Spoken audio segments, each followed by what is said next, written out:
Let's continue with the build of an EMI controlled CNC controller using a parallel port breakout board. So I just got to highlight that regardless of your system, this is all relevant. We're going to focus on LinuxCNC, but you could be using any other parallel port or any other CNC system. The principles are the same. So let's get into it. So this is what we've done so far. I've put these red wires on the step and direction plus. So this is going all the way through here, all in one thing, down this wire here, and picking up from the 5-volt power supply. The other thing we've got to have a look at is the side here. This is what we've done so far. So we've got power for the stepper motors here, and we're now working on the step and direction. So I'll just put this camera up above us. So I'd recommend you start off with a good pair of wire cutters. These ones are, well, this style is probably the best I've used for quite a while. So wire strippers. It doesn't matter what size you have. If you need to, you can adjust it here. And then the other thing, and you can get a kit of these, is the Bootlace ferrules. So I found this kit with all these ferrules and the tool to crimp them on eBay for not a lot of money. It was $40 or something at the time. So look for something like that. Bootlace crimper or Bootlace ferrules are the things that you should look for. And with that, we can then crimp. I generally crimp it a couple of times, and there's a bit of a tag left over, which means the wire went all the way through, and sometimes you need to go a little bit harder than this, but if we just clip the end off, works well. So I'm going to come over here, and this is pull minus. So I'm going to make these X, Y1, Y2 and Z. So that's what we're going to do. So then all the way down here to the breakout board here, and I've got pulse here, and this is showing me that for the x-axis on this breakout board this is the pin we need to do here. So I just need to connect that here, and also then run another wire, and I'll use a different color from the direction to its matching pin down here. So I'll just crimp this wire off for you. I'll bring it back through to about here, because these ferrules are a little bit bigger than what they need to be, and then what I can do is bend this over, then slice.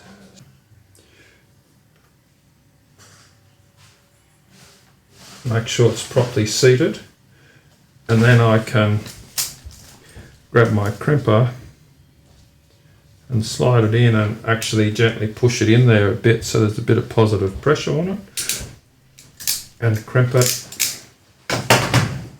And this terminal is quite a bit shorter here, so what I'll do is just take a little bit of this off. Perfect.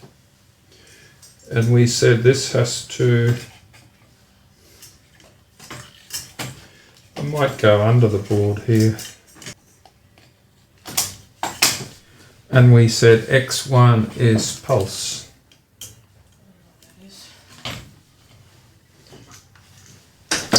Just get a screwdriver here, loosen this up. Now, in a competing colour, we'll do the same one.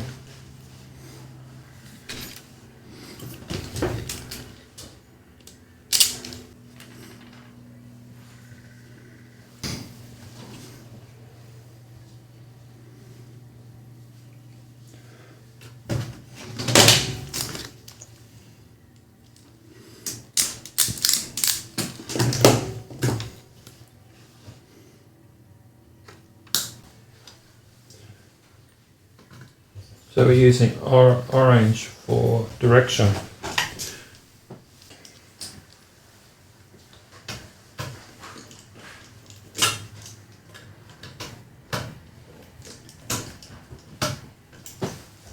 About the same length here.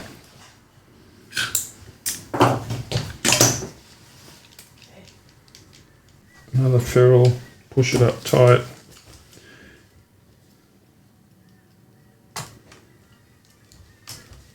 Push it in hard against the crimper.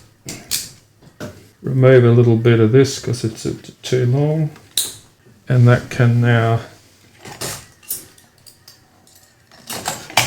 go through here and into this terminal here.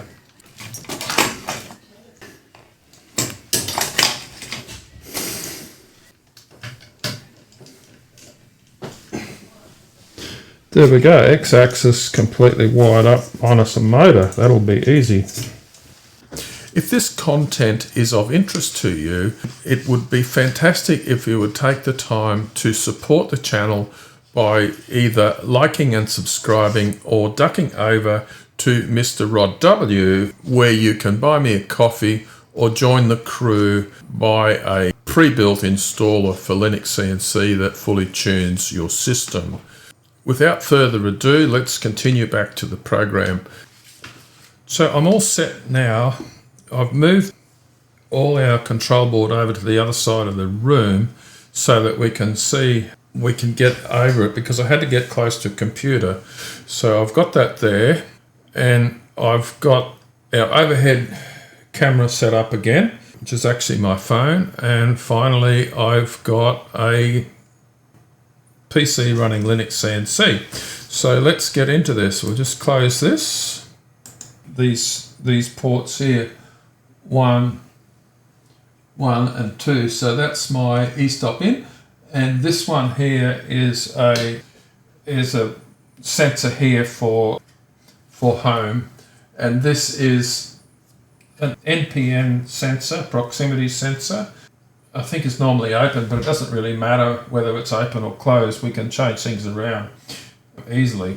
So that's where I've got Home X.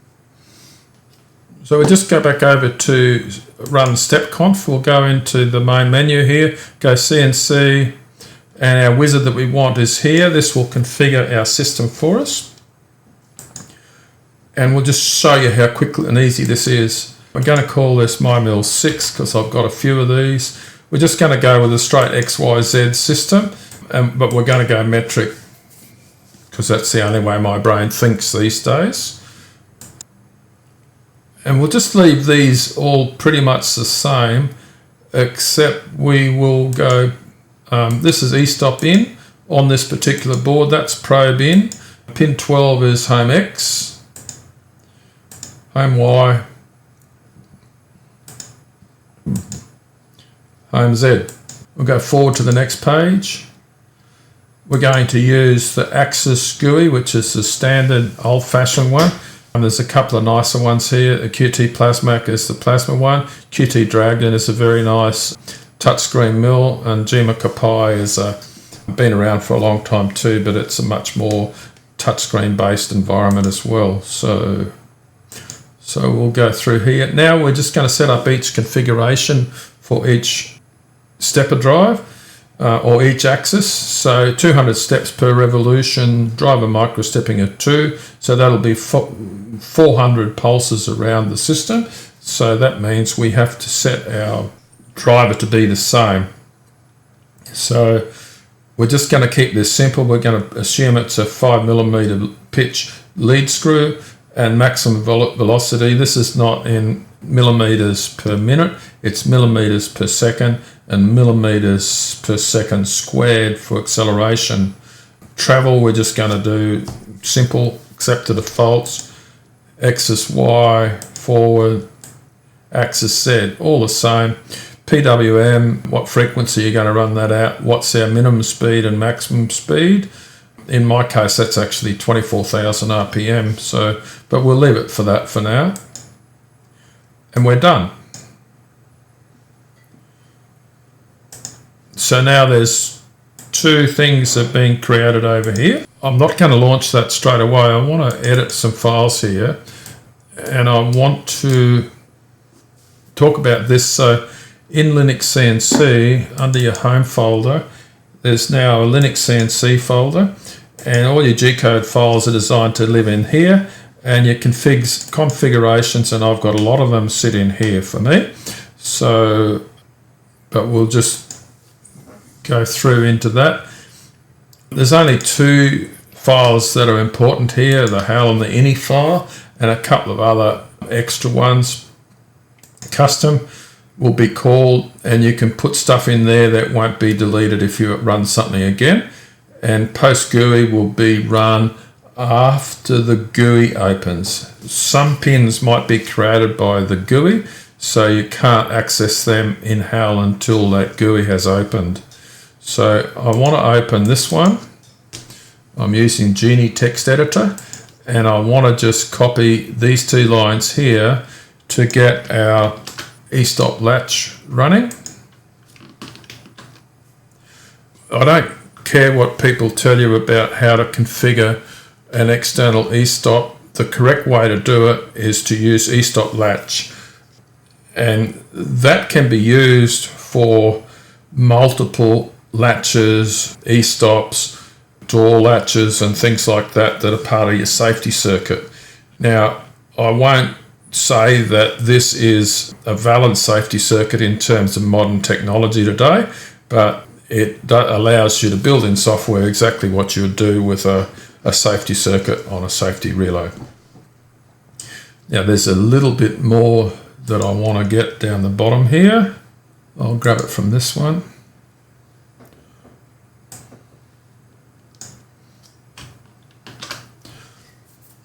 This is to do with configuring Estop latch, and I can put that down here at the bottom generally because this is the default Estop that we've got. We want to comment that out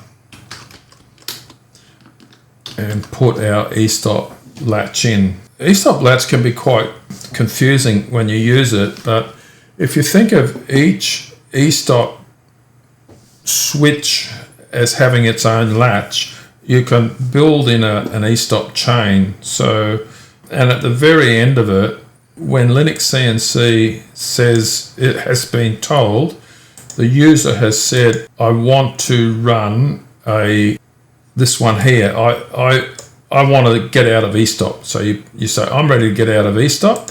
And then if everything is okay, it says, oh, let's send that reset to the reset in the latch. And the Estop button will come in on this fault in. And at the end of it, if that Estop latch is in the right position, then this will be sent out. Okay, out. And here we're sending it straight into LinuxCNC. But what we could do is send this out into another Estop latch. So you might have Estop latch 1, 2, 3. So we could send that out to latch out, and the very last one will go into LinuxCNC. So you can create this chain, and if the chain is broken, then it will break or refuse to run the machine. So that's about it. So now if we launch this with my little changes there,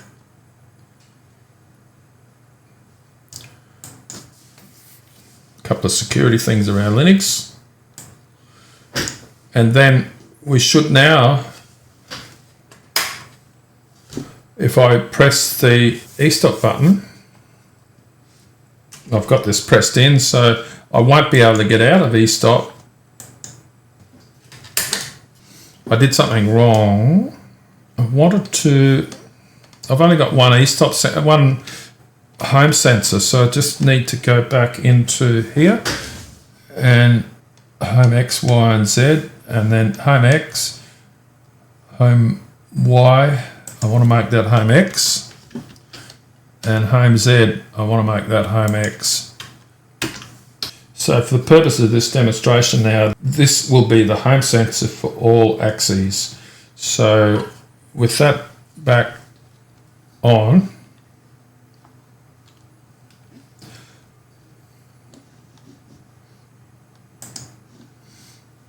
we can now run LinuxCNC.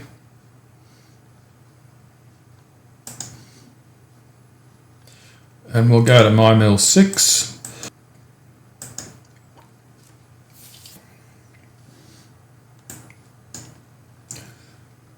And make sure the home is on. So that turned on. I heard a relay trigger. And we've got home all now. So let's home all. And I'll click on that. And you can see now things are moving. But they won't work until I sense things here.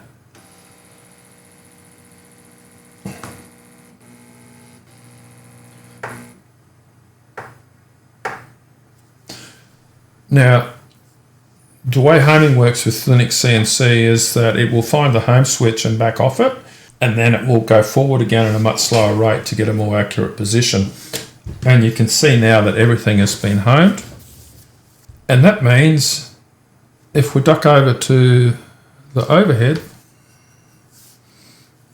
and watch the stepper motor, we should be able to run it.